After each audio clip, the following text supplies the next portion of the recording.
Hey, hello everybody, my name is Beef and welcome back to another tutorial. Today we've got something that I got suggested recently in the comments of one of my videos, and it is actually Gnembon's iron farm that he built a while ago. It's actually kind of an older design, and it's also the one that Mumbo Jumbo used for Hermitcraft Season 6. And the interesting thing about this farm for me is that I've actually already built it. I built it about maybe like 9 months ago, 8 months ago or something on a realm. And it works so well, and I tested it, it still works in 1.16.1. Actually, it's even better, and we'll get to that a little bit later on. So that's actually what we're doing today. And as always, I will provide a world download. Also, you might notice that there's some slightly glitchy frames a little bit later in the video. Not very long, only about over the course of a couple minutes, but it's because there was massive thunderstorms. There was power outages where I was, and stuff got corrupted, and I got rid of the stuff that was really bad and kept a little bit that was just slightly glitchy here and there. So that's what that is, in case you're wondering, because you'll probably notice it. I apologize for the inconvenience of that. But without further ado, let's get into today's tutorial. So to start out this farm, you're gonna make a line of glass in the air that's 58 blocks long, and you're gonna make it pretty high up in the air. Well, I'm not even sure. This is like a super flat world, so it's different. So we're pretty high in the air, because this is actually the highest part of the farm, and you want to make sure that no golems can spawn anywhere else that they're not supposed to. So let's go ahead and make this line. Alright, we've got our line of glass 58 blocks long. Now from this end, you're going to add an additional 22 blocks going in this direction. So 1, 2, 3, 4, 5, 6, 7, 8, 9, 10, 11, 12, 13, 14, 15, 16, 17, 18, 19, 20, 21, 22. Then you're going to take one block here, you're going to place it there, and this is one of 7 diagonal blocks going out of the way. So now that would be 2, 3, 4, 5, 6, 7. And also, counting from here, it would be 1, 2, 3, 4, 5, 6, 7, which is good. So now you're going to have a block starting here. Well, it's a line of blocks that's 33 blocks long going in that direction. So let's go ahead and add that. Alright, here's 33 blocks, and now we need to come over here. And we're going to need to add 11 blocks, not counting this. So that's 1, 2, 3, 4, 5, 6, 7, 8, 9, 10, 11.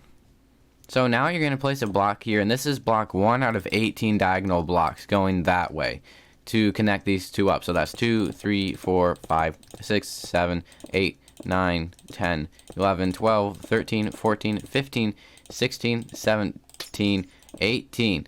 And if that lines up like that, then you know you did it correctly and it lined up. So we did indeed do it correctly here, which is excellent.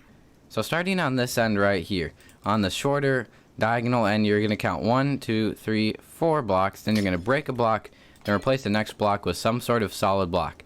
Then the block, well, above that gap is also going to be solid. Under here, you're going to place a torch, then 2 non-solid blocks here, and then you're going to go ahead and break these 2 blocks, place a block there, then place a solid block right there. In this case, we're using gold, although you don't have to. Then you're going to come down 2 blocks, having that 1 block a gap, and build a platform like this with a comparator facing that way on it, and then a comparator facing that way. Then you're going to put some redstone that's there, and now, on this block, you're going to place a detector rail. Then you're going to place 2 normal rails, and then on the back, you're going to place some powered rails. Then also on the front, you're going to place powered rails. Also, you can put the powered rails out back here. And if you want to now, you can go ahead and place normal rails on top of all those blocks right there. And now there's going to be one more on this row. So the way you determine this is it's 18 blocks counting this block before you have a gap for this torch. So that's 1, 2, 3, 4, 5, 6, 7, 8, 9, 10, 11, 12, 13, 14, 15, 16, 17, 18. And then you break this block, and then you replace that with a solid block, and then you build it the exact same way that you built the other one. So let's go ahead and do that. And this is what it should look like when you're done. It's the exact same setup. You're going to actually want to power these rails out here, and you're also going to want to put powered rails on top of all these empty blocks here. You're going to need to power them if they aren't already powered. And now going on in this direction, on all these diagonal blocks, you need to put just normal rails like this for the minecarts. But the second you get back to a block that can have powered rails, you need to reuse them or reinstate the powered rails until you get to that corner where it turns. But You're going to power those, and then you're going to have a total of 1, 2, 3, 4 blocks before a gap, and you start another one of those modules. And there's 3 of them on this side actually, and they are built the exact same way with 18 blocks of space in between this gap and this gap here. So 18 total blocks. So let's go ahead and start building these up, and I'll show you what I mean. If you put all these modules in correctly, you should have a total of 6 blocks of room, or 6 blocks in general, between this gap and basically the end of this line. There should be 6 blocks remaining, and that's how you'll know that you did it correctly. But let's go ahead and actually fill in these minecart rails before we add the bottom parts of the module. So these are all going to be powered rails, and then normal rail, detector rail, and then back to powered rails all the way along in this direction until we get up to here where we have normal rails, then detector rails again, and then more powered rails going in this direction. And then we repeat that one more time right here. So normal, detector, and then powered until we get here where we need to have normal rails, and then powered rails all the way down the rest of this line here. And now you can actually go ahead and power these up if they are not already powered, just like that. And now we're going to go ahead and add in these bottom platforms down here, so we'll cut back to when we're done with that.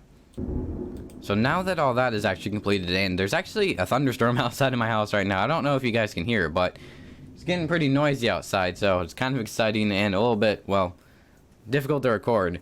But anyways, we can actually start building up those villager pods now. So you're going to get some iron trapdoors, and then you're going to take, we don't need to actually include job sites for these guys because of the new updates to villagers and iron farms and stuff. So you can just get more normal blocks, but you are going to have to get redstone to put on top of them. And then obviously you're going to need beds. So you're going to need a lot of beds. So the way these pods work is that from this block right here that the torch is under, you're going to go out 4 blocks before you have, oops, did we not get an iron trapdoor? Oh, we did, but it's not in our hotbar. You're going to have 4 blocks in between this middle block here and the iron trapdoors. And also, the way that these are oriented, the way that the villager pods are oriented, they're never going to be like, they're never going to be on a line with these parts down here. They're always going to be going back in that direction, regardless of what side they're on. So the same goes for over here. It's going to be 4 blocks of space before you have 3 iron trapdoors in a row like that. And then you're going to go down and out a block. You're going to place redstone on that, and then you're going to need to place beds back here. You're going to leave them floating like that. And then you're going to place a bunch of blocks up there, and this is actually so that you can place in a trapdoor on top of that. You're going to then need to get end rods, and they do have to be end rods. You're going to place an end rod there, and an end rod there, and then an end rod there and there, and then you can break these blocks. Now these are actually all ready for villagers to go into, so we could actually put the villagers in now. So you're going to have 3 villagers per module, and they should all sleep like those guys did. And so I'm going to show you how to build this one, and then I'm going to go ahead and build the rest of them. And then I think we'll start adding in some of the collection systems for this farm. And a lot of this from here on out is actually just the same thing repeated in different modules and slightly different orientations. So it's not too bad or too difficult starting from here on out. Those villagers are in now, and they're all sleeping.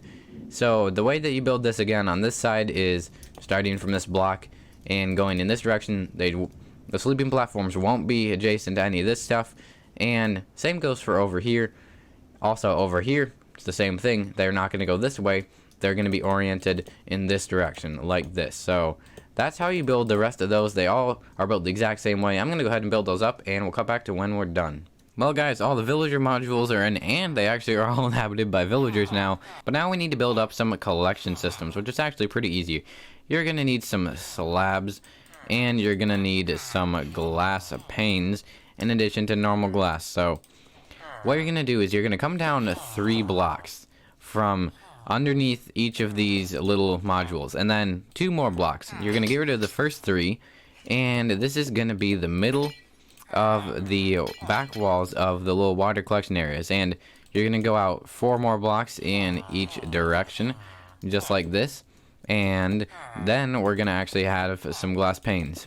So now you're going to have a platform that is 4 blocks wide, I guess, and then it extends the length of those walls. Then I'll actually give us a border to put the glass panes around. So you're going to do that on both sides. And then you're going to put in the glass panes just like this 2 blocks tall on both sides, and they don't need to be connected. You can connect them if you want to, but you can save pains by not connecting them. Now you're gonna need to get some water and some fence gates, and so you're gonna put a lot of fence gates here. You're gonna have fence gates basically going down the middle, well, somewhat of the middle of this, over this gap here, and this will block the water. You're gonna open all of them like that, and then you're gonna put water, actually, slabs, yeah. Then you're going to put water on all these blocks. Make sure to click on these blocks, otherwise it will waterlog the slabs, and that will cause problems. So once you've done that, you can see I accidentally did that not that long ago, and the water's still draining away. But this is 1 out of 5 of these collection things you're going to need to build. You're going to build all the other ones the exact same way, the exact same positioning. So let's go ahead and do that before we go ahead and build in one of the final parts of this farm before we actually get to turn it on. Now that all these spawning modules are in place, we need to build up the collection systems to go with them. Well, the killing areas, I guess, / collection system. But first, you're going to need to actually take a lot of glass panes. And you're going to need to go down an additional 10 blocks.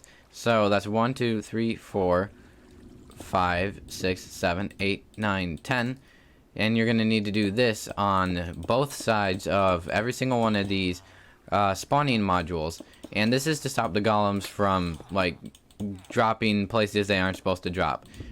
And so you're going to need to have something like that on that side. And then you're going to need to have basically the same thing on this side as well. And this is what it should look like once you have those all in. And so you're going to need to do that on the other 4 sides. And when we're done with that, we'll cut back to the recording. Alright, power went out again. Stuff got corrupted. We're on a new world, so there are a few differences in the colorations of blocks, like the glass, but nothing actually significant. Also, I realized that the glass pane walls can actually be, the ones that are like on this side in the front can be 8 blocks. They don't actually have to be the full 10 because of this lava blade. And so this is one of the killing areas. I'm going to be showing you how to build them because they're all identical. So let's go over here. So you're going to start by coming down 3 blocks from here, and then you're going to get rid of those 3 blocks, and you're going to have packed ice. And so you're going to have it be 5 blocks wide and then 2 blocks over here. So then you're going to have 4 blocks of normal glass coming out in that direction. And then you're going to have a row of packed ice blocks here with some stone pressure plates on top. Then you're going to have a 5 by 5 square of glass after those of packed ice. And then you can go ahead and put glass back here. You can leave that open, put a pressure plate there. And then you're going to make a border around this entire thing just like this. And you're going to put some ice right there. And then over here, we're going to have the border continue. And then put glass there, and then glass here, here, here, and here. So there's 5 total on each side. And should end up with something that looks like that. Then you can go ahead and place some water down right there. And some water down right there. But then you can take 3 glass blocks, put them there. Put 2 blocks on top and then a block in the back, and then you're going to get some signs, and you're going to place 3 of them all basically stacked on each other right there, and then 2 of them up there, and then 2 of them right there, and this is the lava blade holder. So there we go. That is how you build one of those modules, and you're going to build the same exact thing over here in the same exact way, and over here, and over there. And so once you're done with that, we'll connect them up and make the final item streams, and then we can put the zombie in, and it'll basically be all done and ready to test. I'm pretty excited. Alright, 5 of these are in, which means we can go ahead and actually connect these up. So you're going to want to put some ice right there, and then you can just build glass all the way to back to the end of this module, and you'll see there's already an emission slot for the items to go through. And this water will flow just enough to get it to that module. And we're going to do the same thing over here. We're going to have our pressure plate. We're going to put in our glass, and then we need to get the walls, and then we can put in the water. Water in, that's another one connected up, and there's actually just one more connection over here. Before we build the big and final water streams that all filter the items into one specific point where you can have your big bulk storage for the tons and tons of items that this thing is going to produce, because you're going to want to have a bulk storage. So you're going to place pressure plate right there. And then this is basically where you have your final, well, water stream. And you're going to build it out like this. So that, well, it's just pretty compact, and you're gonna literally build it all the way, well, almost. We're gonna have these two joined together, so we'll build that out about that far, and then we're gonna extend this, so pressure plate, and then we'll just extend this glass all the way about to where these would meet, and where these would meet, you're gonna put a hopper. And because it's just a tutorial, we're just gonna have one double chest full of iron. Well, it's not full yet, but it probably will become full by the end of this. So these two meet now, which means obviously you just need to put in walls for all these, and you're gonna then need to put in water to carry the items. So your water carrying system will look something like this once you've built it. And if you want, you can put ice underneath it. You don't actually have to, but just to be safe, we are going to put the ice. And when you get somewhere about here, what you could do is just swap to ice, and well, because there's not a lot of room for water left, and we'll just go and put some water in over here. Water flows over there, ice with pressure plate, and more water. And then you can actually just make this ice as well, and the items will have plenty of momentum to slide all the way down into that hopper. Now we're actually almost ready to turn this thing on. I say almost because it's missing one component, and that is a husk or a zombie in a minecart. And so there's one reason that's actually better to use a husk than a zombie, because husks don't burn in the daylight, regardless of headgear or otherwise. If you find a zombie with headgear, then you could use that, but husks don't burn regardless of daylight, so, or headgear. And the zombie travels around in this direction. It goes like this. It goes clockwise, basically. So we're going to want to put in the husk starting somewhere about here. So which means, well, we're going to have to make a little area to actually get this dude in a minecart. Now this dude's in the minecart, and come on, just go a tiny bit further. I know you can. Do it. Go. And he's off. He's gonna sit there, and also, oh wait, yeah, these guys have slept. I was about to say, they won't spawn golems if they haven't slept since you've been in the world, but as you can see, this dude, he's making them spawn 2 golems every single rotation. Now, there might be times when it won't spawn 2 just because of weird, like tick lag or other stuff, but most of the time, it should spawn 2 golems. Let's just break this little thing over here. We do not need that anymore. You see, there's 2 golems going in each of these. They're burning, and we'll go take a look at the items in a moment. But here, as you can see, it's back at the beginning, and we should see 2 more golems spawn. Yep, this thing is fully operational. If we come over to the collection system, we'll see we've already got 29 iron in the 30 seconds this thing has been running. And now it's over half a stack of iron. So you can see what I mean about this being really overpowered. And that's basically all you need to do to build this iron farm. I would recommend building it at least 30 blocks in the air and away from any other places golems can spawn. And you don't even need to use job sites anymore, because thanks to an update in 1.16, you don't even need to worry about that. And you're going to want to build a big collection system for this thing, probably with sorters that sort out the poppies from the iron, but we've already got over a stack of iron. This thing's going to supply basically all the iron you're going to need. I mean, even on Hermitcraft, this is what Mumbo built, and it supplied him with plenty of iron in Hermitcraft Season 6. So with that, that is the end of today's tutorial. I hope you enjoyed and found it useful or informative, and if you did, consider leaving a like or a sub and turning those notifications on so as not to miss out on future videos. We are getting pretty close to halfway to 1,000 subscribers. Didn't think I'd be saying that anytime soon, but, well, here we are. So, but once again, I've been Speeve, and I'll see you guys in the next video. Bye.